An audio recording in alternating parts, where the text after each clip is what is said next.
Nah, fun fact, Sounds of Downtown ini adalah satu-satunya dan sebagai acara pertama gitu yang diadakan, dua show itu diadakan dalam satu hari di area bengkel SCBD. Sebenarnya tiketnya pun waktu itu langsung sekejap diserbu, itu nggak ada. Gue sebenarnya cukup kaget karena di awal gue mau bikin acara gue ini sebagai acara yang rame gitu. Tapi ternyata pas gue realisasikan rame banget gue. Terhitung udah cukup banyak sebenarnya festival musik di Jakarta yang gua ikut turut serta gitu buat bantu-bantu. Ada yang nge-cover lagu artis-artis yang perform di Instagramnya, dia ngepost gitu, kita kasih tiket. Terus ada yang kayak nggak ada temen nih, mau sini ya, ada yang menemani nggak? Lah sini.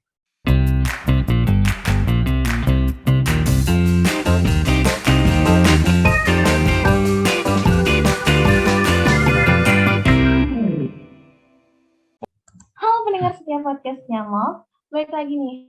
Apa kabarnya? Semoga kita dalam keadaan sehat selalu ya.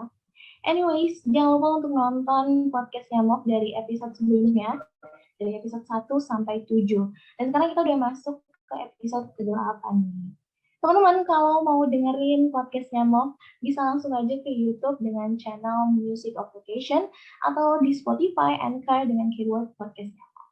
Oke guys, kalau kemarin kita kedatangan pengisi soundtrack band dan Jody, yaitu Biru Baru.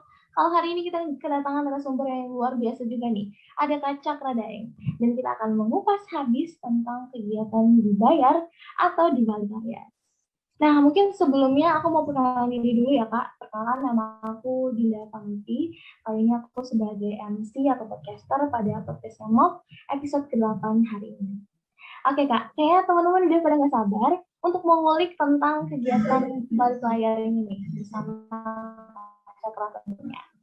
Sebelumnya boleh nih Kak, halo Kak Cakra, kenalan diri dulu. Ya, halo Dinda. Oke, Salam kenal. Gue Cakra Daeng, biasa dipanggil Cakra.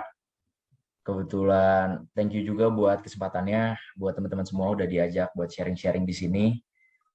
Ya, itu aja paling lanjut. Oke, keren banget sih Kak. Kita juga thank you banget karena Kak Cakra udah menyempatkan waktunya untuk bisa hadir pada hari ini. Nah, kayak langsung aja kali ya Kak, kita mulai karena kayaknya aku udah penasaran banget nih tentang event-event yang udah Kak Cakra buat. Dan kita udah nggak sabar tentang mengupas habis apa sih kegiatan dibayar ini, apa sebenarnya kegiatan di balik layar. Karena udah banyak banget pertanyaan yang numpuk nih Kak di otak aku mau nanya ke Kak Cakra. Oke Kak, ngomongin tentang festival musik nih Kak. Aku jadi penasaran, gimana sih perjalanan Kak Cakra dari awal sampai akhirnya memutuskan untuk membuat sebuah festival musik? Kayak apa aja sih hal-hal yang melatar belakangi Kak Cakra akhirnya memutuskan, wah kayak gue harus bikin festival musik ini nih. Boleh diceritain Kak? Oke, thank you pertanyaannya. Gue mungkin cerita balik lagi dari masa-masa dulu gue SMA. Kebetulan gue SMA di SMA 28 Jakarta. Dan pada saat itu gue adalah salah satu orang yang sangat senang dengan festival musik gitu. Ibaratnya kalau anak SMA itu kan ada OSIS ya. Gue ambil bidang OSIS itu sebagai bidang yang menyelenggarakan festival musik dan seni serta olahraga di sekolah gue saat itu. Nah, semenjak dari itu, kemudian acara yang gue selenggarakan namanya Talasik, itu cukup besar sih, cukup meriah menurut gue buat tingkat anak SMA di Jakarta.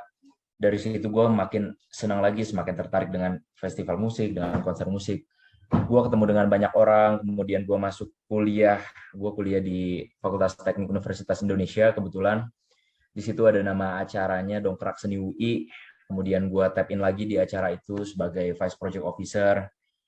Setelah itu pun, gue nggak tahu ya kalau kita bikin event tuh, kadang nama kita suka kedengeran dari satu event ke event lainnya. Akhirnya gue dikontak sama teman-teman IO di luar kampus waktu itu, kemudian teman-teman promotor, kemudian kenal lagi dengan banyak musisi sampai berlanjut tuh gitu.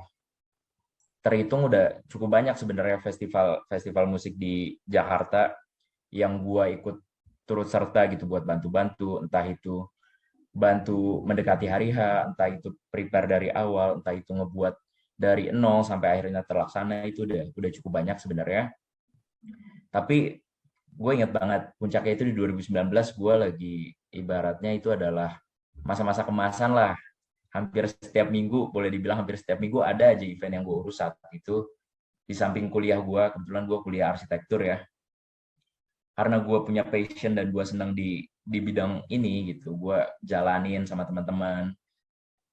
Jadi kalau kita anak event tuh kita suka oper-operan kadang gitu, kayak teman gue bikin event, gue bantu, gue bikin event, dia bantu gitu. Jadi menambah relasi juga. Dan pas puncak-puncaknya lagi seneng banget menuju ke 2020, gue sempat berpikir, wah 2020 ini bakal makin klimaks nih, karena waktu itu banyak banget event-event besar, promotor-promotor besar yang udah announce artis-artis yang gila-gila banget menurut gue. Tapi kita tahu, sama-sama tahu bersama, kemudian gue inget Maret, April itu udah mulai tuh muncul corona kan. Ibaratnya tadinya 2020 awal itu kita masih bisa bikin festival musik, tapi setelah itu kehambat gitu. Nah setelah kehambat itu, gue terus menunggu sebenarnya. Jadi pas kehambat itu, gue yang pegiat di bidang ini masih coba beradaptasi gitu sama teman-teman lainnya. Gue sempat bikin virtual konser juga. Waktu itu gue ajak Gangga buat bikin charity concert. Gue bikin sama dia saat itu. Tapi namanya virtual konser waktu itu tuh nggak bertahan lama, gue ingat banget. Karena orang-orang kan udah nggak sabar kan. Kayak kapan sih kita bisa mulai konser lagi, bisa mulai konser offline segala macem. Akhirnya nunggu terus. Gue ingat waktu itu ada yang bilang, oh, mungkin 2020 akhir udah bisa. Terus ada yang bilang, oh mungkin 2021 udah bisa kita konser offline segala macem. Tapi realitanya ternyata baru ada momentum aslinya tuh di 2022 sekarang ini gitu. Dan 2 tahun yang terlewatkan itu menurut gue parah sih. Pasti semua orang kangen sama konser gitu. Akhirnya karena udah kangen-kangennya konser itu, kemudian gue inget di awal bulan Maret tanggal 10 tepatnya, gue punya teman juga, partner gue di Sounds of Downtown ini, dia ngechat gue, nanyain gitu kayak, Cak bisa nggak sih kita itu bikin intimate konser buat Tulus gitu. Kenapa Tulus? Waktu itu karena Tulus baru ngeluarin album baru dan lagi pecah-pecahnya gitu. Jadi gue sama dia mikir gitu, kayaknya ada momentum yang bagus deh kalau kita selenggarain konser lagi setelah sekian lama. Nggak pakai pikir panjang, saat itu gue langsung bilang, oh bisa banget. Gue bilang, gue langsung kulik saat itu juga, gue kontak orang-orang yang bersangkutan, kemudian gue langsung kontak artis-artisnya, nggak lama dari itu, ngecek apakah mereka available, segala macem, gue ngecek perizinan, sebenarnya statusnya gimana kalau bikin konser di Jakarta, protokol apa yang harus kita lewatin, dan lain-lain. Itu benar-benar cepet banget sebenarnya. Sebenarnya itu kalau gue ibaratnya mau lebih kebut lagi, gue bisa bikin dari sebelum bulan puasa gitu sebenarnya gitu. Tapi karena dia ngontak awal Maret, gue mikir kayak kalau gue bikin sebelum puasa terlalu mepet gitu. Puasa kan awal April kan. Terus kayak sementara kalau gue bikin bulan puasa nggak bisa menurut gue gitu. Kayak orang udah ada kesibukannya masing-masing lah bulan puasa tuh gitu, malamnya ada taraweh, bukber segala macam, kayak momentumnya kurang pas. Akhirnya gue mutusin sama tim gue waktu itu secara singkat, kita cek tanggal, ada nih bulan Mei gitu. Awalnya itu mau bukan tanggal seperti yang gue bikin, tanggal 22 Mei kan, Sounds of Downtown. Awalnya tuh gue mau bikin iseng di hari ulang tahun gue justru. Jadi gue ulang tahun tanggal 15 Mei. Gue sama tim gue kayak, ayo bikin aja birthday konser kali nih. Kita kontak Tulus. Nah, tapi ternyata Tulusnya tuh nggak bisa tanggal 15 karena dia harus main di Bogor, gue ingat. Karena dia nggak bisa, gue nggak pikir panjang lagi, langsung cari momentum kapan waktu terdekat Tulus bisa setelah tanggal 15 gitu. Akhirnya tanggal 22 Mei dan langsung kita lock gitu. Pun sebenarnya artis-artis lainnya langsung kita kontak juga paralel, jadi nggak nunggu siapa artisnya itu kita kontak secara paralel. Sebelumnya gue ada survei singkat gitu, gue amatin market sekarang gimana, orang-orang udah pada kangen konser banget atau enggak gitu ya. Ternyata pada sekangen itu gitu, dan akhirnya dengan strategi yang tepat, marketing yang tepat, dan momentum yang tepat gitu, berhasil terlaksana sampai yang acara terbaru ini namanya Sounds of Downtown gitu. Ya wow, ternyata awalnya iseng, ternyata jauh lebih seru dari ekspektasi gue di awal kayak gitu. Oke, keren banget ya guys. Tadi aku juga sempat nge juga nih Kak dari IGE SOD sama-sama Delapan. Emang kelihatannya seru banget, kayak sayang banget dia nggak bisa ikut nontonnya. Terus tadi kita juga udah dengerin ya guys, banyak banget nih hal-hal yang melatar belakangi Kak Cakra akhirnya memutuskan membuat festival musik. Kayak dari SMA loh guys, keren banget nih.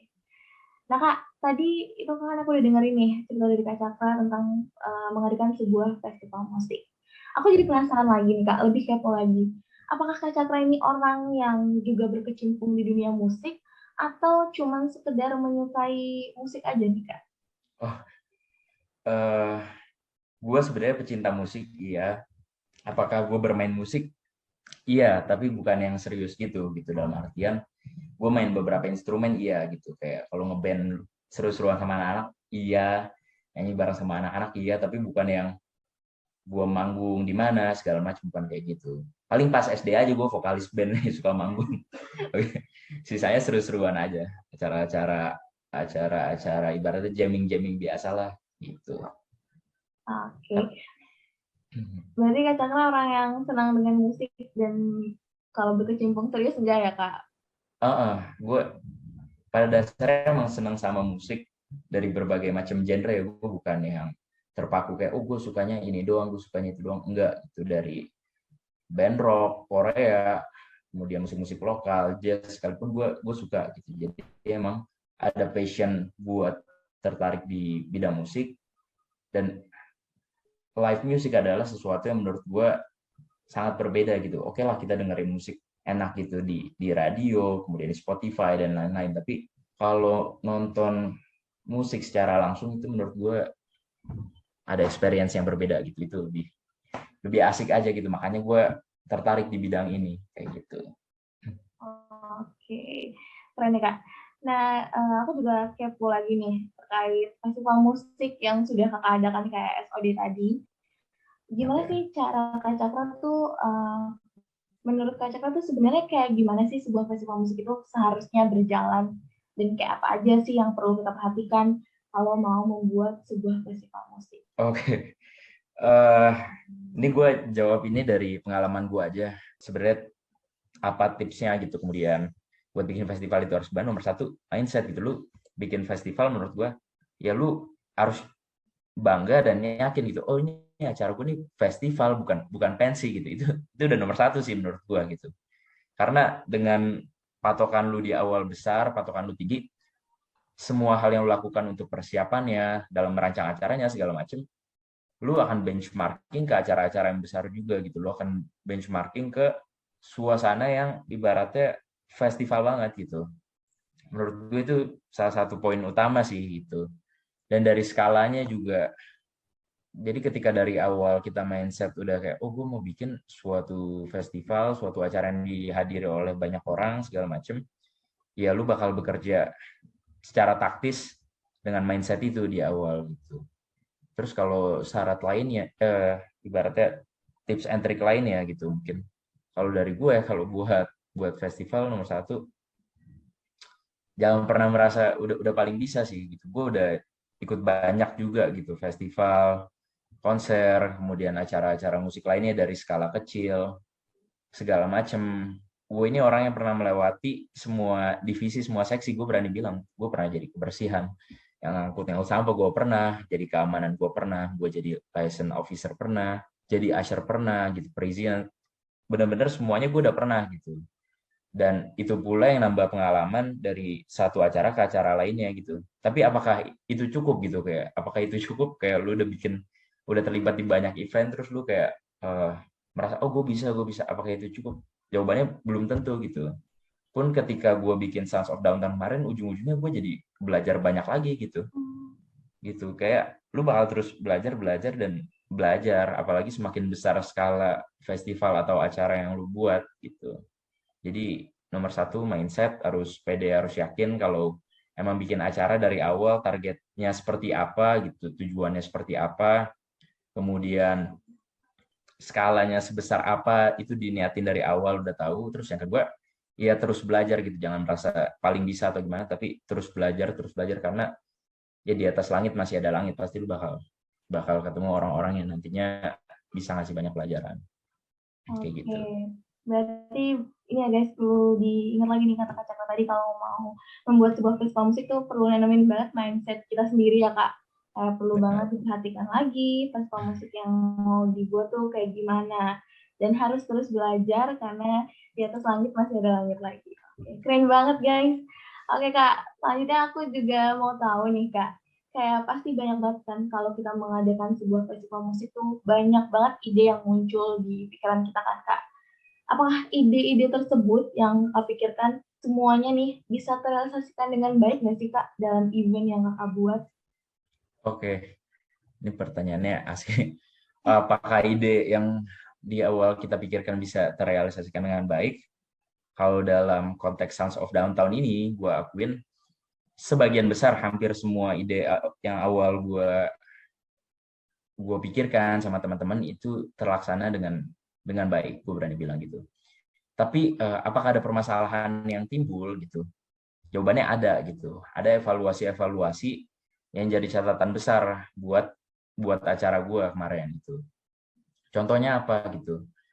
Lu mungkin pernah dengar beberapa orang ngomong kayak, oh sedikit lebih beda, lebih baik dari sedikit lebih baik gitu.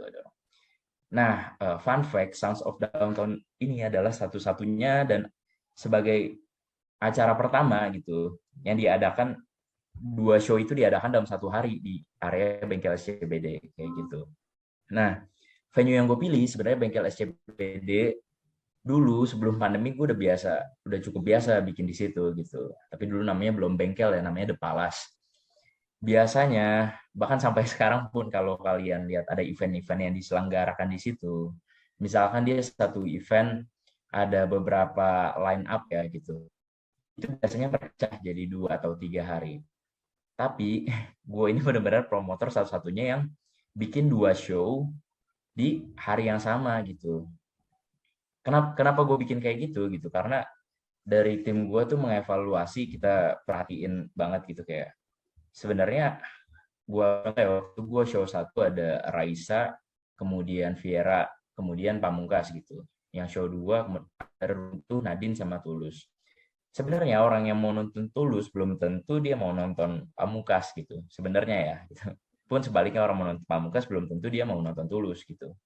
Nah, festival-festival yang ada pada umumnya bisa jadi mereka ngasih line up yang banyak banget gitu. Orang bisa nonton semuanya dengan harga sekian gitu, harga yang cukup mahal. Nah, gua dan tim waktu itu kenapa kita pecah gitu. Jadi 2 show karena salah satunya buat efektivitas juga gitu. Selain dari efektivitas produksi, tapi itu juga efektivitas dari waktu gitu. Jadi orang yang datang kalau dia menonton Pamungkas ya dia cukup nonton Pamungkas aja gitu. Dia nggak perlu beli tiket secara keseluruhan dengan harga yang lebih mahal buat nonton semuanya, padahal ujung-ujungnya dia nonton Pamungkas doang gitu. Jadi gue pecah kayak gitu. Nah, dengan dipecah kayak gitu, akibatnya banyak dampak positif yang gue dapat. Salah satu contohnya adalah space yang terbatas dari venue itu kan misalnya cuma bisa berapa ribu ya, belum lagi ibaratnya ada batasan-batasan kan, masih kondisi kayak gini. Tapi dengan dipecah 2 show, itu kita bisa bagi masanya gitu loh, kayak orang yang datang show 1 sekian, orang yang datang show 2 sekian. Dan ada juga gue tetap nyediain opsi buat orang yang mau nonton semua, ada yang namanya daily pass kayak gitu. Terus kendalanya apa? Kendalanya adalah tempatnya terbatas banget. Gue sebenarnya cukup kaget karena di awal gue mau bikin acara gue ini sebagai acara yang rame gitu. Tapi ternyata pas gue realisasikan rame banget gue. Keramaian gitu, lebih rame dari ekspektasi gue di awal gitu. Fun fact sebenarnya tiketnya pun waktu itu langsung sekejap diserbu, itu nggak ada gitu. Walaupun sempat ada kendala-kendala teknis ya, tapi diserbunya tuh cepet banget. Terus karena ramenya itu tadi gue pisah jadi ada show 1 show 2, kendalanya adalah ibaratnya orang yang menonton show 2 karena mereka pengen datang buat dapat posisi yang lebih baik di depan, mereka tuh banyak yang udah datang dari show 1 kayak gitu. Akibatnya venue-nya saat hari H waktu itu antriannya parah, panjang banget gitu kayak. Dan gue berterima kasih sih sebenarnya sama orang-orang yang mau bela-belain datang awal, kemudian mereka mau antri dengan tertib gitu. Pun gue juga minta maaf nih, ibaratnya evaluasi tadi itu yang jadi catatan juga buat gue gitu. Kayak gimana caranya bisa buat audiens yang datang itu lebih tertib, kemudian lebih nggak perlu menunggu lebih lama segala macam. Kayak itu jadi evaluasi dan masukan buat kita kayak gitu. Karena prepare-nya acara, sebaik apapun lu menyiapkan pasti tetap ada kok evaluasi dan itu bagus gitu. Iya, oke. Keren banget sih Kak, walaupun ada kendala dari segi teknis dan teknis juga, tapi ya itulah yang namanya event yang kerjain bareng-bareng, pasti ada aja yang kendalanya ya Kak, dan gak semua ide yang Asli. inginkan bisa terrealisasikan dengan baik. Oke, ya Kak, akhir-akhir ini tuh aku lihat kayak banyak banget ya Kak festival musik yang sedang berlangsung, kayak buka Instagram tuh teman-teman lagi pada nonton festival musik di mana-mana gitu. Asli bener. Nah, gimana sih cara Kak Cakra membuat sesuatu yang beda nih dengan festival musik yang Kak buat kayak SOD tadi, biar beda dari festival musik yang lainnya nih Kak? Oke, kalau yang buat beda apa? Mungkin itu tadi gue udah cukup sampein. Iya. Boleh dicek ya, belum ada sih orang bikin di bengkel SCBD 1 hari 2 show itu belum ada gitu. Bahkan pas awal-awal gue bahas konsep itu dengan pihak venue, mereka kayak belum pernah ada gitu, belum pernah ada yang berani kayak gini dulu. Kalau terkait dengan tema, itu bisa juga sebenarnya kalian saat kita bikin acara dipikirin matang-matang gitu, kayak biar jadi tema baru atau suasana baru lah buat festival musik di Jakarta atau di daerah lainnya. Tapi salah satu concernnya acara itu gitu, biar bisa dinotis sama orang-orang. Selain dari sisi marketing yang bagus, kalian harus ada sesuatu yang beda gitu. Pun salah satu nilai plus di SOD kemarin, gue harus akuin ya marketingnya jor-joran banget. Dari awal kita sebenarnya belum gerakin banyak teman-teman KOL gitu, banyak yang belum kita gerakin. Gue cuman gerakin gue inget hari pertama gue cuman gerakin 2 media, itu ada Jakarta Konser sama Info Konser. Tapi gue langsung mengemasnya itu dengan giveaway di awal gitu. Jadi kalau dicek di media-media partner kita, pertama kali SOD muncul itu mereka cuma ngepost Tulus, Pamungkas, Viera dan Nandine Amizah bagikan konser gratis Jakarta gitu. Sesederhana itu, nggak ada apa-apanya. Terus mereka nge-tag Sons of Down. Orang kan jadi pikir kayaknya apa nih gitu yang gratis. Kok bisa ada artis-artis ini bagi tiket konser gratis. Akhirnya mereka ngeklik Instagram kita, barulah mereka lihat kalau kita ada giveaway. Pun saat itu gue belum announce siapa aja artis final yang bakal tampil gitu. Tapi di marketing gue di awal gue udah infoin kalau ada nama-nama itu, ada Tulus, Nadine, Pamungkas, Viera gitu, dan orang-orang yang kangen langsung nyerbu Instagram kita waktu itu. Terus salah satu syarat giveaway-nya gue buat waktu itu adalah kalian harus komen kemudian share di story dan follow gitu. Nah tapi ini salah satu taktik marketing lagi gitu. Kalian nggak bisa komen di Instagram gue kalau kalian belum follow waktu itu. Kita setting kayak gitu. Akibatnya cuma dalam 1 hari follower langsung banyak banget waktu itu gitu. Dan gak nanggung-nanggung. Mungkin kalau acara-acara lain kadang giveaway 2 tiket atau berapa tiket. Gue waktu itu langsung 15 atau berapa gitu ya. Itu dicicil ya gitu, kayak emang karena buat nunjukin sih, anggaplah sebelumnya gue udah bikin acara macam-macam gitu yang skalanya besar juga, tapi Sounds of Downtown ini hadir dengan wajah baru gitu. Kita promotor dengan nama baru. Jadi terkait dengan apa-apa yang udah kita lakukan di sebelumnya gitu, kayak ya ini kita adalah acara baru gitu, makanya marketing di awal jor-joran kayak gitu. Itu sih yang kalau pembeda menurut gue adalah 2 show tadi, dan marketing gue boleh cukup pede ya, marketing gue di awal sangat beda pembawaannya dengan acara-acara yang lain gitu, karena si adminnya ini interaksinya bagus banget sama audiens, jadi orang seneng kayak gitu. Oke, keren banget ya Kak. Kayak kita jadi tahu nih. Berarti kalau kita mau menarik perhatian penonton lagi nih, ya udah tampilin sesuatu yang beda, yang baru. Ya, tapi yang gak kalah, pokoknya promosinya juga gak kalah serunya nih ya Kak. Bener, itu penting banget. Oke, terus Kak, ngomongin soal membuat sebuah event nih, apakah ada lika-liku atau kendala yang dialami nggak sih Kak? Soalnya kayak kemarin tuh sempat dengar juga kalau pemesanan tiket SOD itu websitenya sempat down. Itu gimana sih Kak cara ngatasinnya? Bener. Aduh, sorry banget buat siapapun yang terlibat yang kalian coba ngeklik saat itu, tapi nggak berhasil atau gimana, itu pribadi dan mewakili seluruh tim minta maaf gitu. Jadi itu bukan bagian dari marketing gue ya gitu. Gue spill dikit, ada beberapa event yang mereka sengaja kayak misal ya promotor mereka jualan tiket gitu, mereka sengaja nyediain dikit banget tuh, terus kayak langsung habis, jadi mereka bilang kayak wah ini langsung habis gitu, berarti orang mikir kan kayak oh ini berarti semua mau beli tiket ini, kita nggak boleh ketinggalan bla bla bla. Gue nggak gitu dalam konteks ini. Gue udah langsung buka semua tiket yang gue miliki gitu, nggak gue pisah-pisah atau gimana, dari awal langsung semuanya. Beneran saat itu gue mantengin live, jadi bisa dicek kan sama partner tiketing kita, dari sejam sebelum tiketnya dibuka aja orang yang ngunjungin website itu udah lebih banyak, jauh lebih banyak dari tiket yang tersedia kayak gitu, kayak sementara satu orang pasti dia bisa beli 2 sampai 4 gitu misal gitu. Jadi waktu itu gue udah kayak sama teman-teman gue, ini gak ada setengah jam kayaknya ludes nih segala macam. Tapi ternyata di satu sisi saking banyaknya orang yang mau beli gitu, partner ticketing kita sorry banget waktu itu jadi ada kendala gitu, antusias orang tinggi. Kemudian kita udah wanti-wanti sebenarnya dari gua dan tim udah wanti-wanti ke partner tiketingnya buat server terbaik dan lain-lain, tapi tetap aja ternyata di luar ekspektasi kita, itu kendala teknis yang terjadi, akhirnya susah gitu orang beli tiket saat itu, rebutannya susah banget. Gue ingat sampai pada compare kayak ini bikin tiket beli tiket SOD susah udah kayak war tiket Justin Bieber.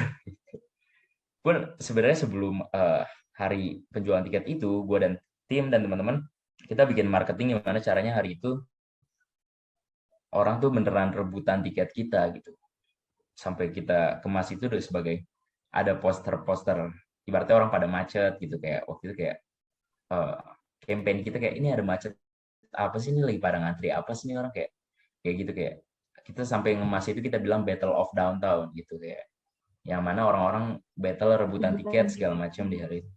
Taunya ternyata jauh di atas ekspektasi gue dan tim gitu. Taunya malah parah banget. Gue waktu itu kayak tahu gitu gue nggak usah marketing heboh-heboh banget nih sebegininya.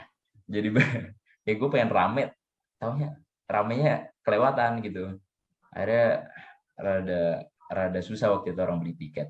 Gimana cara mengatasinya? Saat itu gue benar-benar nggak tidur gue saat itu sampai pagi. Gue terus ini sama tim partner tiketingnya, gue terus push juga, gue info ibaratnya kendala-kendala yang terjadi apa, terus laporan dari netizen kan pada lapor kayak ada yang udah berhasil beli tiket gimana, itu semuanya kita proses gitu. Kayak alhamdulillah emang cukup makan waktu tapi bisa ibaratnya apa ya, bisa keluar, kita cari jalan keluarnya, solusinya gitu. Bisa diatasi ya Kak masalahnya. Bisa bener. Ya. Nyusahin sih tapi. Iya. Berarti yang namanya kalau kita ngadain sebuah event tuh pasti ada aja kendalanya kayak yang tadi udah dibilang. Iya, itu kendala tak terduga namanya, bener banget. Iya. Gue bener-bener gak expect sama tim kita semua udah matang semuanya segala macam, taunya antusiasnya jauh lebih tinggi dari yang kita perkirakan, itu malah jadi bumerang juga gitu, bisa jadi. Jadi nimbulin masalah juga. Tapi itu keren banget sih Kak, kan jadi berarti kelihatan seantusias apa orang-orang mau nonton SOD ini. Gitu Oke ya. Kak. Masuk ke ngomongin soal tiket yang tadi nih Kak. Kita mau lanjut soal tiketing juga.